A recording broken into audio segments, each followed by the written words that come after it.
اس کے خرچے کا انتظام، اس کے کپڑے کا انتظام، کبھی طبیعت خراب ہو گئی یا کچھ معاملہ ہو گیا، سونوگرافی کرانا ہوا یا کچھ بھی معاملہ ہوا، کبھی بلڈ کا پرابلم ہے، باپ ٹینشن لے کے بیٹھا ہے کیا ہوگا، ڈلیوری کا ٹائم آیا اب کیا ہونے والا ہے، باپ نے پیسوں کا انتظام کیا، یہ نہیں کہا میرا بیٹا تھوڑی نا چلو جانے دو، نہیں، جیسا آج بچہ بڑا ہو کر کے کہتا ابا تم نے میرے ساتھ کیا کیا، اس کو یہ سب باتیں سوچنی چاہیے، کہاں سے انتظام کیا اس نے، کس کس کے سامنے جا کر کے اس نے ہاتھ پھیلایا، کس کس کے سامنے جا کر کے اس نے رویا، کہا میرے ہاں ولادت ہونے والی ہے، آپ کچھ پیسوں کا انتظام کر دیں۔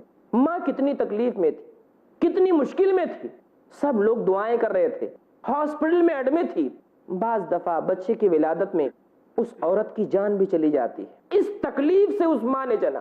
ان تمام تکلیفوں سے جننے کے بعد بیٹا اگر کہے گا ماں کو کہ ماں تم نے میرے ساتھ کیا کیا، کیا تکلیف گزرے گی، کیا تکلیف گزرے گی اس ماں کے دل پر کہ جو 9 مہینہ پیٹ میں رکھنے کے بعد اپنی ماں کے بارے میں یہ کہے کہ اماں تم نے میرے ساتھ کچھ نہیں کیا ہے۔ اس بیٹی کا کیا عالم ہوگا، وہ لڑکیاں یا وہ حضرات جو اپنی ماں کو تکلیف دیتے ہیں وہ اپنی زندگی کا جائزہ کیا ہوگا۔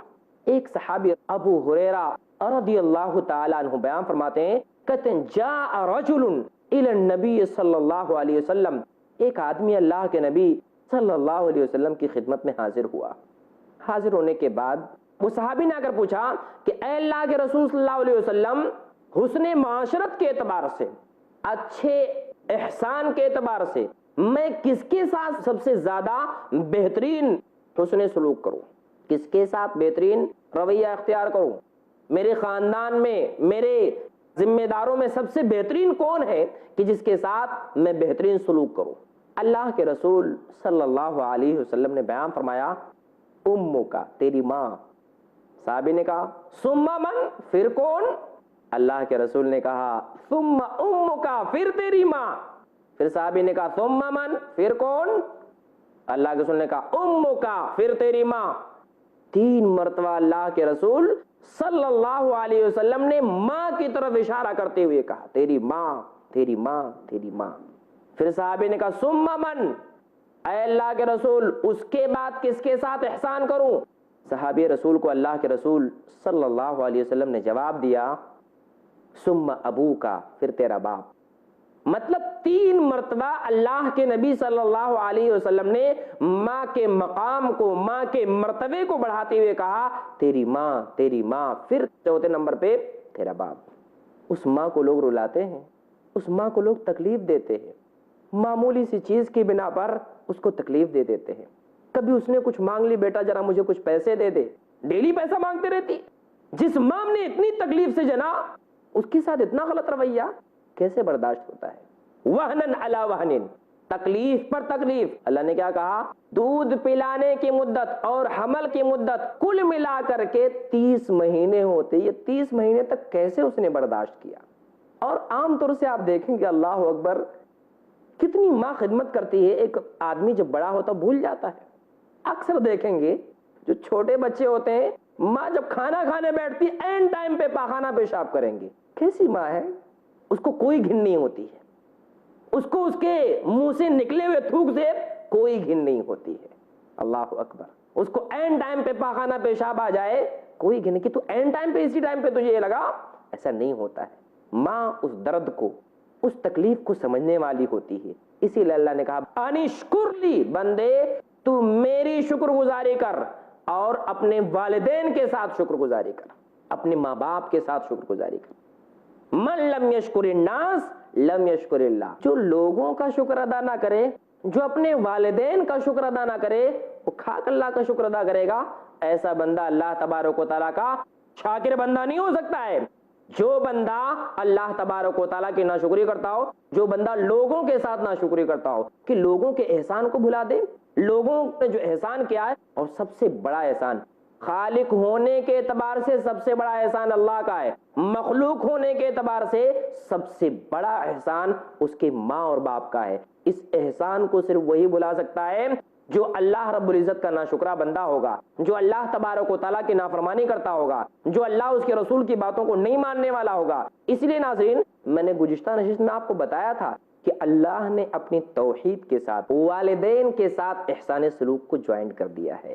تو دو فضیلتیں آپ کے سامنے آج کی اس نشست میں ذکر گئی. ایک اور بات اضافہ کرتے ہوئے بیان فرماتا ہوں آپ کے سامنے. ماں کے خدمت میں وہ شخص اپنے اس کبیرہ گناہ کی مغفرت کرا سکتا ہے, اس کا کبیرہ گناہ معاف ہو سکتا ہے جبکہ وہ اپنے والدین کی خدمت کرے, خصوصی طور پر اپنے والدہ کی خدمت کرے. تو ناظرین کرام, فضیلت کے طور پر دو باتیں آپ کے سامنے میں نے ذکر کیا کہ ایک بندہ اگر جنت چاہتا ہے تو اپنے والدین کی خدمت کر لے, ایک بندہ اگر خصوصی طور پر چاہتا ہے کہ اللہ تبارک و تعالیٰ اسے بخش دے, اسے معاف کر دے, اس کی غلطیوں کو معاف کر دے, خصوصی طور پر اپنی ماں کے ساتھ حسن سلوک کرے, اپنے والد کے ساتھ بھی حسن سلوک کرے. اس بات کا تذکرہ اللہ رب العزت نے اور اللہ کے رسول صلی اللہ علیہ وسلم نے دیا ہے. ناظرین کرام, اتنی باتوں پر اپنی بات کو ختم کرتے ہیں کیونکہ وقت ہمیں اجازت نہیں دیتا کہ اپنے اس پروگرام کو مزید ہم آگے بڑھائیں. انشاءاللہ اگلی نشست میں مزید فضیلتوں کے ساتھ آپ کے سامنے حاضر ہوں گا. جب تک کے لیے آپ سے رخصت چاہتا ہوں. والسلام علیکم